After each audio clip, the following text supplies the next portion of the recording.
Item ಯಾವುದೇ ಇರಲಿ try ಮಾಡಿ ಆಚಿ ಚಿಕನ್ ಮಸಾಲಾ. ಡಿಕೆಶಿ ಬಣದ ಶಾಸಕರಿಂದ ಡಿನ್ನರ್ ಮೀಟಿಂಗ್ ವಿಚಾರಕ್ಕೆ ಸಂಬಂಧಪಟ್ಟಂತೆ ವಿಪಕ್ಷ ನಾಯಕ ಆರ್ ಅಶೋಕ್ ವ್ಯಂಗ್ಯವಾಡಿದ್ದಾರೆ.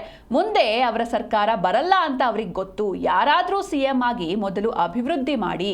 ಸರ್ಕಾರ ಬಂದಾಗಿಂದ ಸಿಎಂ ಸ್ಥಾನಕ್ಕೆ ಕಿತ್ತಾಡ್ತಾ ಇದ್ದಾರೆ.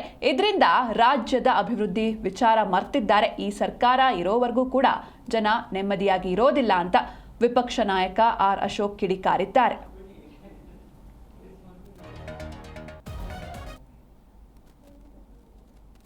ಅಂದರೆ ಕಾಂಗ್ರೆಸ್ನಲ್ಲಿ ನಡೀತಾ ಇದೆ ಸರ್. ಮತ್ತೊಂದು ಕಡೆ ಬಾಲಕೃಷ್ಣ ಅವರು ಕೂಡ ಒಂದು ಸ್ಟೇಟ್ಮೆಂಟ್ ಕೊಟ್ಟಿದ್ದಾರೆ ಸರ್. ನಿನ್ನೆ ಈ ರೀತಿ ಗೊಂದಲಗಳಿದ್ರೆ ಮುಂದೆ ನಮ್ಮ ಸರ್ಕಾರ ಕೂಡ ಬರೋದಕ್ಕೆ ಕಷ್ಟ ಆಗುತ್ತೆ ಅನ್ನೋದು ಸರ್. ಆಲ್ರೆಡಿ ಬರಲ್ಲ ಅಂತ ಗೊತ್ತಾಗ್ಬಿಟ್ಟಿದೆ ಅವ್ರಿಗೆ. ಈ ರೀತಿ ಇದ್ದರೆ ಅಲ್ಲ, ಕಳೆದ 2 ವರ್ಷದಿಂದ ಏನು ನೋಡ್ತಾ ಇದ್ದಾರೆ? ಪ್ರತಿದಿನ ಮುಖ್ಯಮಂತ್ರಿ ಯಾರು, ಕಾಂಗ್ರೆಸ್ ಅಧ್ಯಕ್ಷ ಯಾರು, ಇದೇ ಜಗಳದಲ್ಲೇ, ಇವೆರಡು ಜಗಳದಲ್ಲೇ ನಡೀತಾ ಇದೆಯಲ್ಲ. ಅಭಿವೃದ್ಧಿ ಏನಾನು ಆಗ್ತಾ ಇದೆಯಾ? ಅಭಿವೃದ್ಧಿ ಅನ್ನೋದಿಲ್ಲ.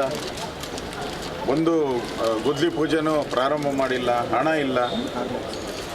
ಇವತ್ತು ಯಾವುದೋ ಯೂನಿವರ್ಸಿಟಿ ಮೆಡಲ್ ಕೊಡ್ತಾರೆ ಗ್ರ್ಯಾಜುಯೇಷನ್ ಡೇಗೆ.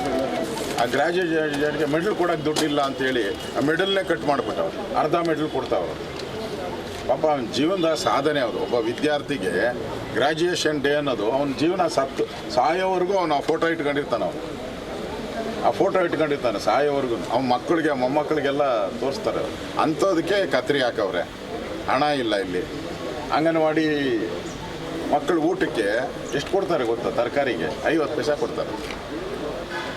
ಅಂದರೆ 80 ಜನ ಮಕ್ಕಳಿಗೆ